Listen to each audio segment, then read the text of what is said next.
இப்போ நவகிரக தோஷத்தை நீக்கிறதுக்கு சிறப்பான பரிகாரம் என்ன அப்படின்னா, ரம்ஜானுக்கென்றே பிரத்யேக கலெக்ஷன்கள். ஆசியாவின் மிகப்பெரிய ஜவுளி சாம்ராஜ்யம் தி சென்னை சில்க்ஸ். ராகு 7 கேது திருமணத்தை தடைப்படுத்தும். இந்த செவ்வாய் தோஷம் நீங்கிறதுக்கு மிக சிறந்த பரிகாரம், ராகு கேது தோஷம் நீங்கிறதுக்கு மந்திரங்கள் பார்த்திங்கன்னா, பித்ரு தோஷத்துக்கு பரிகாரமே பார்த்திங்கன்னா, நாகதோஷத்துக்கு பொதுவாகவே நிறைய கோவில்களை சஜஸ்ட் பண்ணி பார்த்தேன். உடனே ரெமெடி ஆகக்கூடியது போன ஜென்மத்தில் நீங்கள் செய்த பாவ புண்ணியத்தின் அடிப்படையில் தான் இந்த ஜென்மத்தில் அது தோஷமாகவோ கர்மாவோ உங்கள் ஜாதகத்தில் ரிஃப்ளெக்ட் பண்ணுது. திருமண பாக்கியத்தை ஏற்படுத்தி கொடுக்க கோவில்களில் திருத்தணி முருகன் சிறப்பான பரிகார ஸ்தலம். வீட்டு வாசலில் வியாழக்கிழமையில் 11 இலைகளில் மஞ்சள் குங்குமம் வச்சு வாசலில் நீங்கள் கட்டுங்க. வீட்டுக்கு எப்பவுமே பாசிட்டிவ் வைப்ரேஷன் தானாகவே வரும். அது இது அப்படி இப்படின்னு எப்படி பார்த்தாலும் இதுதான் ஹிட்டான ஆஃபர். இப்போது புதிய அறிமுகம் ஆச்சி ஹோட்டல் சாம்பார் 50 கிராம் ரூபாய் 20 மட்டுமே. வணக்கம், நான் உங்கள் பாலா ரத்னகுமார் பேசுகிறேன். தோஷம் அப்படிங்கிறது ஜாதகத்தில் என்ன அப்படின்னா, இப்போ பொதுவாகவே நீங்கள் ஜாதகத்தில் நிறைய விஷயங்கள் கேள்விப்பட்டிருக்கீங்க. செவ்வாய் தோஷம், ராகு கேது தோஷம், அது மட்டும் இல்லாமல் கர்ம தோஷம் அப்படின்ட்டு நிறைய தோஷங்கள் இருக்குது. அப்போ எந்த ஸ்தானத்தில் செவ்வாய் பார்த்திங்கன்னா எந்தெந்த இடங்களில் இருந்தால் தோஷமோ, அதே போல் ராகு கேதுக்கள் எங்கெங்கே இருக்குது அப்படிங்கிறது பார்க்குறது தோஷம். அதே சமயத்தில் சாபம் கர்மா அப்படின்னு இருக்குது. அப்போ கர்மா அப்படிங்கிறது பொதுவாகவே ஜாதகம் மனிதர்கள் பொதுவாகவே போன ஜென்மத்தில் செய்த பாவ புண்ணியத்தின் அடிப்படையில் தான் இந்த ஜென்மத்தில் உங்களுக்கு ஜாதகமே அமையுது. எழுதும் போதே நம்ம என்ன எழுதுகிறோம், ஓம் ஜென்னின ஜென்ம சௌக்கியானாம் வர்தினிக்குள்ள ஜன்மதாம் பதவி பூர்வ புண்ணிய நாம லக்கியதே அப்படின்னு சொல்கிறாங்க. அப்போ போன ஜென்மத்தில் நீங்கள் செய்த பாவ புண்ணியத்தின் அடிப்படையில் தான் இந்த ஜென்மத்தில் அது தோஷமாகவோ கர்மாவோ உங்கள் ஜாதகத்தில் ரிஃப்ளெக்ட் பண்ணுது. பொதுவாக ஜாதகத்தில் தோஷம் அப்படிங்கிறது லக்னத்தை பேஸ் பண்ணி தான் நம்ம கால்குலேட் பண்ணுறோம். அப்போ லக்னத்துக்கு எந்த இடத்தில் பாவ கிரகங்கள் இருக்குங்கிறத நம்ம பார்க்குறோம். இப்போ பொதுவாக ராகு கேது தோஷம் அப்படின்னு சொல்கிறோம். அப்போ லக்னத்தில் ராகு 7 கேது இது என்ன செய்யும், திருமணத்தை தடைப்படுத்தும். அதே போல் எதிர்ப்பாளினர் மீது தேவையில்லாத இன்ட்ராக்ஷன் ஏற்படுத்தும். அது நல்ல நட்பாக கெட்ட நட்பாக, அதே போல் திருமண உறவில் பாதிப்புகளை கொடுக்கும். அதே போல் 2 ராகு 8 கேது அது என்ன செய்யும், குடும்ப வாழ்க்கையிலும் மாங்கல்ய ஸ்தானம், பெண்களுக்கு 7ஆம் இடமும் 8ஆம் இடமும் ரொம்ப சுத்தமாக இருக்கும்னு சொல்லுவாங்க. அப்போ 7, 8 சுபகிரகங்கள் இருக்கலாம், பாவ கிரகங்கள் இருக்கும்போது அது தோஷமாக கன்வெர்ட் ஆகுது. பொதுவாகவே தோஷங்கள் நீக்கிறதுக்கு நிறைய பரிகாரங்கள் இருக்குது. அதை நம்ம எப்படி சொல்கிறோன்னா, ஆலய பரிகாரங்கள், தர்ம பரிகாரங்கள், கர்ம பரிகாரங்கள், அதே போல் வாழ்வியல் பரிகாரங்கள் அப்படின்னு சொல்லிட்டு நம்ம செப்பரேட்டாக பண்ண முடியும். சில பேர் தோஷங்களுக்கு பார்த்திங்கன்னா தானம், அதாவது எப்படின்னா கர்மாவுக்கு தானம் கொடுக்கணும். இப்போ ஒரு உதாரணத்துக்கு சொன்னீங்கன்னா, நீங்களே எல்லாருமே முடிஞ்ச வரைக்கும் ஆண்களாக இருந்தால் பித்ருக்கள், தகப்பன் இல்லாதவர்கள் பார்த்திங்கன்னா பித்ருக்களுக்கு தர்ப்பணம் கொடுப்பாங்க.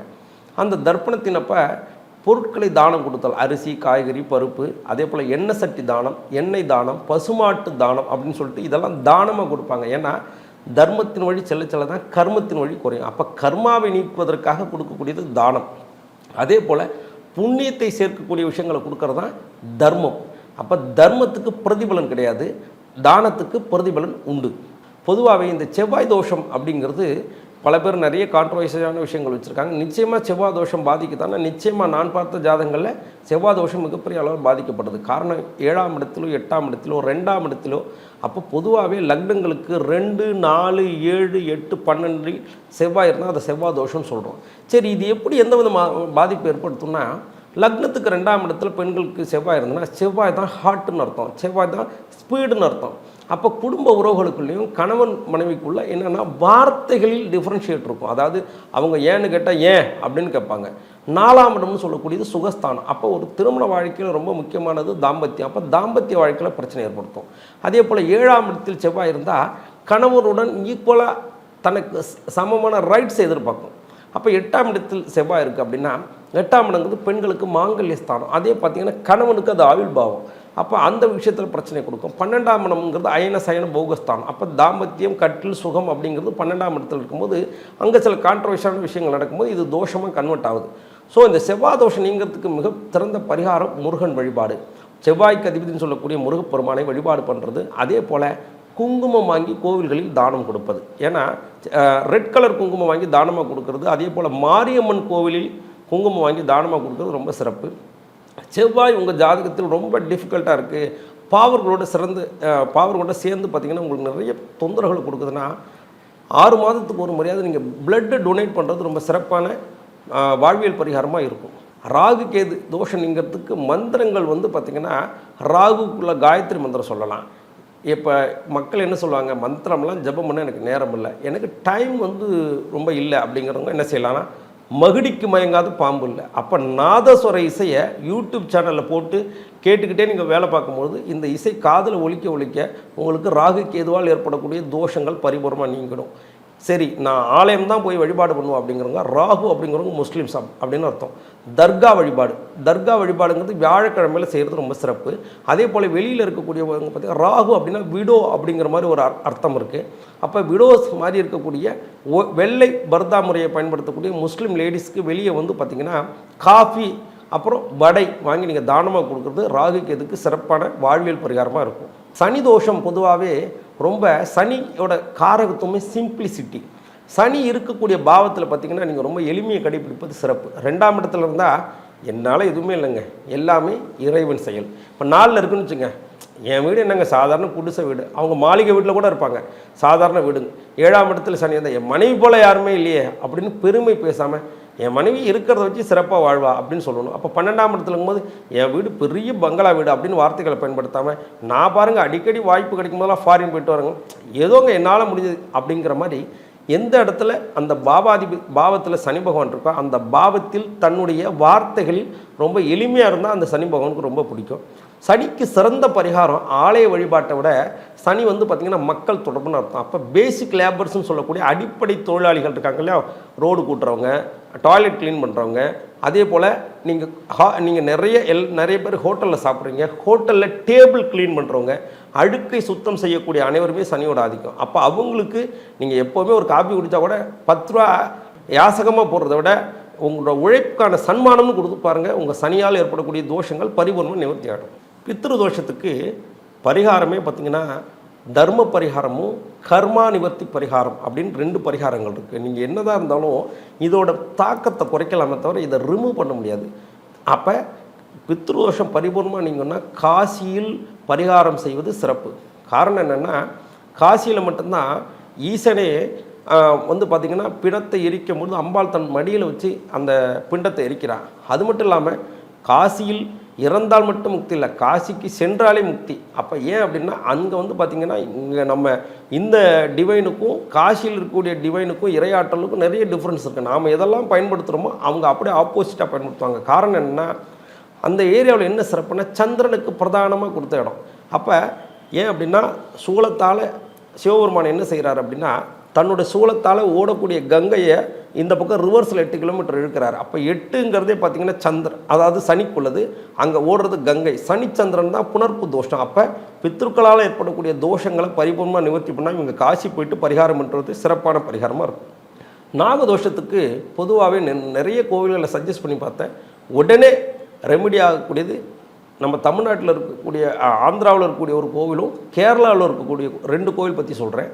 ஒரு கோவில் பார்த்திங்கன்னா காளஹஸ்தியில் இருக்கக்கூடிய காளஹஸ்தீஸ்வரர் ஞானப்பிரசன்ன அம்பிகை. ஏன்னா சந்திரன் கேதுவோடு சேர்ந்திருந்தா சந்திரன்னா அம்பிகை, ஞானம் அப்படின்னா கேது அப்படின்னு அர்த்தம். சந்திரன் கேது இணை உள்ளவங்க. அதே போல் ஈசன் மேலே 2 பாம்பு பின்னி இருக்காமல் உலகத்தில் எங்கேயுமே கோவில் இல்லை, இங்கே தான் இருக்குது. அது மட்டும் இல்லாமல் அண்டர் கிரவுண்டில் பிள்ளையார் இருக்கார். அப்போ கேது ராகு கேதுக்கள் தோஷம் பரிபூர்ணமாக நீங்கன்னா காளஹஸ்தியில் இருக்கக்கூடிய ஞானப்பிரசனாமையும் காளஹஸ்தீஸ்வரின் தரிசனம் பண்ணும்போது ராகுக்கான சிறப்பான பரிகாரம் இம்மிடியேட்டாக திருமணம் சார்ந்த விஷயங்களில் உடனே பலனளிக்கக்கூடியது.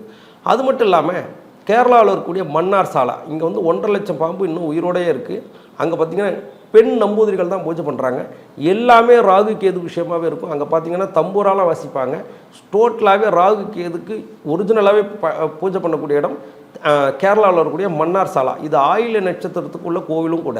ஆயில்யம் அப்படின்னாலே சர்ப்பம்னு அர்த்தம். அப்போ சர்ப்பதோஷம் நீங்கள் கேரளாவில் இருக்கக்கூடிய மன்னார் சாலா சிறப்பான பரிகார ஸ்தலமாகவும் இருக்கும். பொதுவாகவே திருமணம் அப்படிங்கிறது பார்த்திங்கன்னா ஜாதகத்தில் 7ஆம் பாவம் நல்லா இருக்கணும். 7ஆம் பாவம் மட்டும் நல்லா இருக்குன்னு தான் பிரச்சனை இல்லை, இது திருமணத்தை மட்டும்தான் கொடுக்கும். 2ஆம் இடம்னு சொல்லக்கூடிய குடும்பஸ்தானமும் நல்லா இருக்கணும்.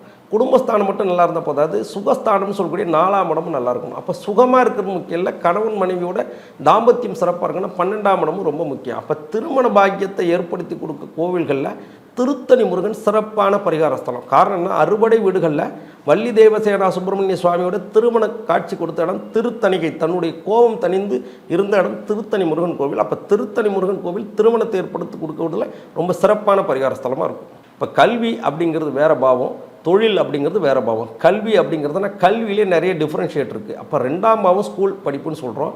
அப்போ 9ஆம் பாவங்கிறது டிகிரி அப்படின்னு சொல்கிறோம். 11ஆம் பாவம் அப்படிங்கிறது உயர்கல்வி, டாக்டரேட்லாம் வாங்குறாங்க இல்லையா, அந்த மாதிரி. அப்போ எப்போவுமே மாதங்கி வழிபாடு, சரி மாதங்கி கோயில் எங்கேயுமே இல்லைங்க, அப்போன்னா புதனோட அம்சமாக இருக்கக்கூடிய மதுரை மீனாட்சி அம்மன் வழிபாடு சிறப்பான கல்வியை கொடுக்கக்கூடிய அமைப்பு. ஒரு புதன்கிழமை நாளில் புதன் ஹோரையில் தரிசனம் பண்ணுறது ரொம்ப சிறப்பான பலன்களாக கொடுக்கும். கல்விகள் சிறந்து விளங்க மதுரை மீனாட்சி அம்மன் வழிபாடு சிறப்பான பலன்களை கொடுக்கும். பொதுவாகவே குடும்பத்தில் இருக்கக்கூடிய தோஷங்கள் அப்படிங்கிறது அந்த இடத்தை சார்ந்த விஷயங்கள். அப்போ திருச்சியில் இருக்கக்கூடிய மண்ணச்சநல்லூர் கோயிலுக்கு போயிட்டு அந்த மண் எடுத்துகிட்டு போய் பூஜை பண்ணிட்டோம்னா அந்த இடதோஷமும் நிவர்த்தி ஆகிடும். அதே போல் பார்த்திங்கன்னா 4ஆம் இடம்ங்கிறது தனம் குடும்பம் கல்வி, 2ஆம் இடம் தனம் குடும்பம் கல்வி வாக்கு, 4ஆம் இடம்ங்கிறது சொல்லிய வித்தை வாகனம் சுபங்கள் சூடு மண்மனை வியாபாரம். அப்போ எல்லா விதமான தோஷத்தையும் நிவர்த்தி பண்ணால் திருச்சியில் இருக்கக்கூடிய மண்ணச்சநல்லூர் கோவில் போயிட்டு வழிபாடு பண்ணிட்டு வந்துட்டால் எல்லா விதமான தோஷங்களும் குடும்பத்தில் இருக்கக்கூடிய தடைகளும் நிவர்த்தி ஆகிடும். வீட்டில் பொதுவாகவே நம்ம என்ன மாதிரி விஷயங்கள் பண்ணலாம், வீடு முதல்ல கிளென்ஸ் பண்ணுறது அப்படிங்கிறது ஒன்று விஷயம் இருக்குது. காரணம், வீட்டில் நிறைய எதிர்மறை ஆற்றல்களை விளைவிக்கக்கூடிய பொருட்களை முதல்ல தேவையில்லாத உடைந்த பொருட்கள், அதே போல் வாசலுக்கு எதுக்கு கடிகாரம் வைக்கிறத முதல்ல தவிர்க்கணும். நான் பார்த்த வரைக்கும் வாஸ்து தோஷத்தில் மிகப்பெரிய தோஷமாக இருக்கிறது வீட்டில் 2 விஷயம். நாய் வளர்க்குறது மிகப்பெரிய அளவில் குடும்பத்தில் பிரச்சனை ஏற்படுத்துது. அதேமாதிரி மீன் வளர்க்கக்கூடியவர்கள் லைஃப் லாங் கடல்லே தவிக்கிறாங்க. மீன் போய் எப்படி முட்டுதோ அவங்க வாழ்க்கை ஃபுல்லாக கடனில் முட்டியே தவிக்கிறாங்க. ஒரு வீட்டுக்கு வாஸ்து பார்க்க போனோம், அப்போ அந்த வீட்டில் பார்த்திங்கன்னா நல்லா ரன் ஆகிட்டு இருந்த ஃபேமிலி நல்ல வருமானத்தை கொடுக்கக்கூடிய விஷயங்கள் நின்று போயிட்டுருக்கு. என்ன விஷயம்னு பார்த்தா அவங்க பெரிய ஒரு ஆங்கர், அதாவது நங்கூரம்னு சொல்லக்கூடிய அதில் வந்து வாழ்க்கலாக்கு மாட்டியிருக்காங்க. அந்த நங்கூரங்கிறது என்னென்னா ஓடிக்கிட்டு இருக்க கப்பலை நிறுத்துறதுக்கு. அப்போ என்றைக்கு இந்த நங்கூரத்தை வாங்கி இவங்க மாட்டினாங்களோ அன்னையிலேருந்து பார்த்திங்கன்னா பிஸ்னஸ் டல்லு, ஃபேமிலிக்குள்ளே பிரச்சனை, ஹெல்த் இஷ்யூ. ஸோ நம்மளுக்கு என்ன தேவைங்கிறத நீங்கள் ப்ராப்பராக அஸ்ட்ராலஜர்கிட்ட நீங்கள் கன்சல்ட் பண்ணி அதன் வழியாக நீங்கள் செய்யும்பொழுது உங்கள் குடும்பம் சிறப்பாக இருக்கும். வாரம் ஒரு முறை உப்பு தண்ணியில் கலந்து கொஞ்சம் மஞ்சப்பொடி போட்டு வீட்டை க்ளீன் பண்ணுறது ரொம்ப சிறப்பு. மாவிலி தோரணம் சாதாரண விஷயம் இல்லை. வீட்டு வாசலில் வியாழக்கிழமையில் 11 இலைகளில் மஞ்சள் குங்குமம் வச்சு வாசலில் நீங்கள் கட்டுங்க. வீட்டுக்கு எப்போவுமே பாசிட்டிவ் வைப்ரேஷன் தானாகவே வரும்.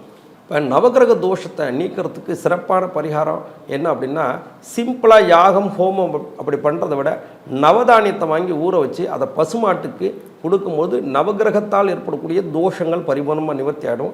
அப்போ நவகிரகத்தையே கண்ட்ரோல் பண்ணக்கூடிய ஆற்றல் யார்கிட்ட இருக்குன்னா அம்பிகை வழிபாடு. பௌர்ணமியில் வழிபாடு பண்ணக்கூடியவங்களுக்கு இந்த நவகிரகத்தால் ஏற்படக்கூடிய தோஷங்கள் பரிபூர்ணமாக நீங்கிடும். அது மட்டும் இல்லாமல் 108 ஹோம ஜாமம் அப்படின்னு சொல்லிட்டு நாட்டு மருந்து கடையில் இருக்கும். அதை நீங்கள் வாங்கி நல்லா அரைச்சி பொடியாக்கி நீங்கள் சாம்பிராணி போடும்போது அதை கலந்து வீட்டில் நீங்கள் தெளிக்கும் போது பார்த்தீங்கன்னா கணபதி ஹோமம் பண்ண ஒரு எஃபெக்டை கொடுக்கும். ஸோ இதை நீங்கள் பண்ணும்போது வீட்டில் இருக்கக்கூடிய தோஷங்கள் நிவர்த்தி ஆகிடும். இதை நீங்கள் ஈவினிங் பண்ணுறீங்கன்னா காலையில் இந்த உப்பு மஞ்சள் கலந்து வீட்டை க்ளீன் பண்ணிவிட்டு பூஜை ரூமெல்லாம் ரெடி பண்ணி வச்சுட்டு அதுக்கப்புறம் இதை பண்ணிங்கன்னா நெகட்டிவ் போய் ஆட்டோமேட்டிக்காக பாசிட்டிவ் வர ஆரம்பிச்சிடும். அப்போ திருமணத்திற்கு நிறைய தோஷங்கள் இருக்குது. ஒன்று வந்து பார்த்திங்கன்னா கலத்தர தோஷம். 7ஆம் அதிபதி 7ஆம் இடத்திலும் 8ஆம் இடத்தில் பாவ கிரகங்கள் இருப்பது, 2 கூடியவன் கெட்டு போயிருக்கிறது, 2ஆம் அதிபதியுடன் 7-8 தொடர்பு, அதே போல் 8ஆம் தொடர்பு அப்படின்னு சொல்லிட்டு திருமணம் நடக்க நிறைய காரணங்கள் இருக்குது. திசா புத்தி, கோச்சாரம், அந்தரம், இந்த மாதிரி நிறைய விஷயங்கள் இருக்குது. பொதுவாகவே திருமண தடை விலகணும் அப்படின்னா என்ன பண்ணணும் அப்படின்னா நிறைய திருமணங்களுக்கு நீங்கள் போயிட்டு வரதை வழக்கமாக வச்சுக்கணும். சரி, சிம்பிளாக ஒரு பரிகாரம் அப்படின்னா, திருமணம் லக்னத்தில் ராகு 7இல் கேது அப்படி இருக்குது, அவங்களுக்கு வந்து திருமணம் தாமதமாகுது அப்படின்னா நீங்கள் நிறைய இடங்களில் இப்போ வந்து பார்த்திங்கன்னா திருமண மண்டபத்துக்கு வாசல்லே பிள்ளையார் கோயில் வச்சுருப்பாங்க. ஸோ ஒரு செவ்வாய்க்கிழமை காலையில் 9 to 10 எல்லாருக்கும் ஆஃபீஸ் போகிற டைம் சொல்லிவிடுவாங்க. இது எமகண்ட நேரம். இந்த நேரத்தில் விளக்கு போட்டு வழிபாடு பண்ணுறது ரொம்ப சிறப்பு.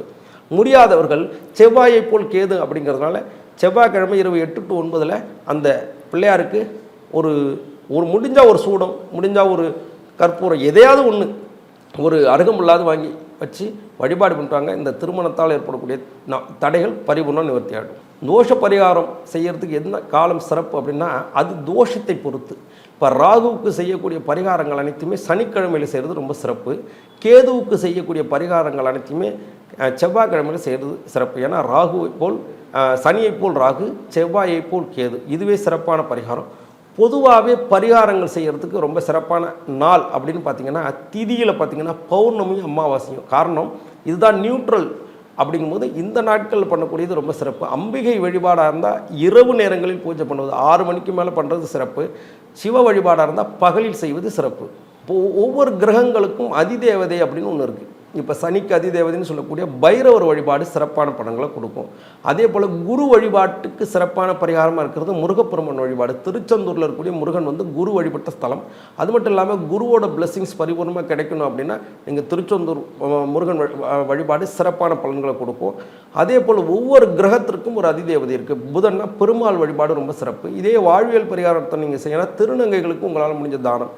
இது எதுவுமே முடியாதுங்க அப்படின்னா ஒன்றும் இல்லை, உங்கள் வீட்டில் துளசி வளர்த்திங்கன்னா அந்த துளசிக்கு தண்ணி ஊற்றுனீங்கனாலே கிரகத்தால் ஏற்படக்கூடிய தோஷங்கள் பரிபூர்ண நிவர்த்தி ஆகிடும். இப்போ கற்கள் அப்படிங்கிற விஷயத்தில் ரொம்ப கவனமாக பார்க்கக்கூடியது என்னென்னா, பொதுவாக எல்லாருமே ராசிக்கல் போடுறாங்க. இது தவறான கான்செப்ட். அது மட்டும் இல்லாமல் நவகிரக கல் போடுறாங்க, அதுவும் தப்பு. ஏன்னா 9 கிரகம் உச்சம் பெற்ற ஒருவன் அப்படிங்கிற மாதிரி எல்லா கிரகமும் உச்சம் பெற்றாலும் தவறு. காரணம் ஸ்ரீராமச்சந்திரமூர்த்திக்கு 5 கிரகம் உச்சம். அவர் குடும்பத்தோடு இல்லை, பதவியில் இல்லை, அதே மாதிரி ராஜ்யம் இல்லை, மனைவி பிரிஞ்சு கஷ்டப்பட்டார், லைஃப் லாங் போராடிக்கிட்டே இருந்தார். அப்போ எந்த கிரகம் நமக்கு நன்மையை செய்யுமோ அந்த கிரகத்தை போடுவது சிறப்பு. அதே போல் நீங்கள் பிறந்த தேதி அப்படி இருக்கு இல்லையா, அந்த தேதிக்குன்னு ஒரு ஃபேவரான 2 இல்லை 1 அந்த எண்கள் வரும், அதுதான் கிரகம். அந்த கிரகத்திற்கான கல்லை நீங்கள் பயன்படுத்தும் போது உங்கள் வாழ்க்கையில் அடுத்த நிலைக்கு போகலாம். அதே போல் எந்திரங்களில் மிகப்பெரிய எந்திரமாக இருக்கக்கூடியது, எல்லா எந்திரங்களுக்கும் தலைவின்னு சொல்லக்கூடிய ஸ்ரீசக்கர யந்திரம். அப்போ ஸ்ரீசக்கர யந்திரம் அப்படி வச்சுருந்தாலே ரொம்ப ஹேமம் நியமம்னு சொல்லக்கூடிய அளவில் இருக்கணும். அதே சமயத்தில் ரொம்ப முக்கியமானது ஆத்மார்த்தமான உள்ளன்பு. இதோடு வச்சு நீங்கள் பூஜை பண்ணும்போது இந்த எந்திரத்தால் சகல விதமான நன்மைகளும், அது மட்டும் இல்லை லலிதா பரமேஸ்வரியோட பரிபூர்ணமான அனுகிரகம் உங்கள் இல்லத்தை தேடி வரும். பொதுவாகவே எல்லாருமே செய்யக்கூடிய பரிகாரம் அப்படின்னு பார்த்திங்கன்னா காலையில் சீக்கிரம் எழுந்திருக்கிறது. ஏன் அப்படின்னா உழைப்புக்கு வந்து பார்த்திங்கன்னா தேவர்களுக்கு காலை பொழுது. அதனால் நம்ம வந்து முடிஞ்ச வரைக்கும் ஒரு 5 மணிக்கு சூரிய உதயத்துக்கு முன்னாடி எழுந்திருக்கிறது ரொம்ப சிறப்பு. அதே மாதிரி இரவு உணவு 6 மணிக்குள் உணவு சாப்பிட்றது ரொம்ப சிறப்பு. பொதுவாகவே நம்மளுடைய வேலையை சின்சியராக பண்ணுறது கிரகத்திலேருந்து நம்மளை காப்பாற்றோம். ஏன் அப்படின்னா இப்போ 7 லட்சம் நடக்குது அப்படிங்கும்போது என்ன, அவங்க சோம்பலை கொடுக்கும். சோம்பலாக இருந்தால் சனி பகவானுக்கு பிடிக்காது. ஏன்னா அவர் உழைப்புக்கு அதிபதி. எல்லோரும் சொல்லுவாங்க சனி மந்தன், அப்படி கிடையாது. அவர் தான் மந்தனை தவிர அவரோட திசையில் எவ்வளவோ பெரிய எல்லாருக்கும் இடத்துலையும் தூக்கிட்டு போய் ஸ்ட்ராங்காக நிறுத்தியிருக்கு. அப்போ உழைப்புக்கு யாரெல்லாம் முக்கியத்துவம் கொடுக்குறாங்களோ, பிறர் மனதை புண்படுத்தாமல் இருக்காங்களோ, மனிதனாக இருந்தால் எல்லா விதமான தோஷங்களிலிருந்து விடுபடலாம். இப்போ பரிகாரத்துக்கான காலம் அப்படின்னு பார்த்தீங்கன்னா இந்த பரிகாரம் நாம் சொல்லி ஒரே நாள்லேயும் நடந்திருக்கு. காரணம் என்னென்னா, கடைசியாக ஒரு கிளைண்ட்டுக்கு நான் ஜாதகம் பார்த்தேன். அவங்களுக்கு வந்து ஒரு 14 வருஷமாக கேஸ் நடந்துட்டு இருந்துச்சு. அந்த கேஸ் வந்து ஜெயிக்கணும்னு எப்போ சொல்கிறாங்க, காலையில் இதுக்கு பேச போகிறேன்னுங்கிறாங்க, ஈவினிங் தான் எனக்கு கால் பண்ணுறாங்க. நான் அவங்களுக்கு சிம்பிளாக வேறு என்ன செய்ய முடியும், யந்திரம் போட முடியுமா, மந்திரம் பண்ண முடியுமா, இல்லை உடனே நடத்த முடியுமா? அன்னைக்கு டே எடுத்துக்கிட்டால் அன்றைக்கி ஒரு நட்சத்திரம் இருந்துச்சு. அந்த நட்சத்திரத்துக்கு 6வது நட்சத்திரத்துக்கு உணவுப் பொருளை சாப்பிட்டு போங்கன்னு சொன்னேன். அந்த கிரகத்துக்குரிய கலரை போட்டுன்னு சொன்னேன். ஈவினிங் ஃபோன் பண்ணுறாங்க, ஐயா 14 வருஷமாக தீராத பிரச்சனை, காம்ப்ரமைஸ் ஆகிட்டாங்க, இந்த காம்பவுண்டு சுவரை நீங்கள் கட்டிக்கலாம் அப்படின்னு காம்ப்ரமைஸ் ஆகிட்டாங்கன்னு சொல்கிறாங்க. அப்போ பரிகாரம் என்பது உங்கள் மனதில் இருக்கக்கூடிய நம்பிக்கைக்கு தகுந்த மாதிரியும், அதே போல் நீங்கள் எந்த அளவுக்கு அதை பிலீவ் பண்ணி சக்தியோடு செய்கிறீங்களோ அந்த அளவுக்கு அது உடனடியாக ரிசல்ட்டை கொடுக்கும். ரம்ஜானுக்கென்றே பிரத்யேக கலெக்ஷன்கள். ஆசியாவின் மிகப்பெரிய ஜவுளி சாம்ராஜ்யம் தி சென்னை சில்க்ஸ். அது இது அப்படி இப்படின்னு எப்படி பார்த்தாலும் இதுதான் ஹிட்டான ஆஃபர். இப்போது புதிய அறிமுகம் ஆச்சி ஹோட்டல் சாம்பார் 50 கிராம் ரூபாய் 20 மட்டுமே.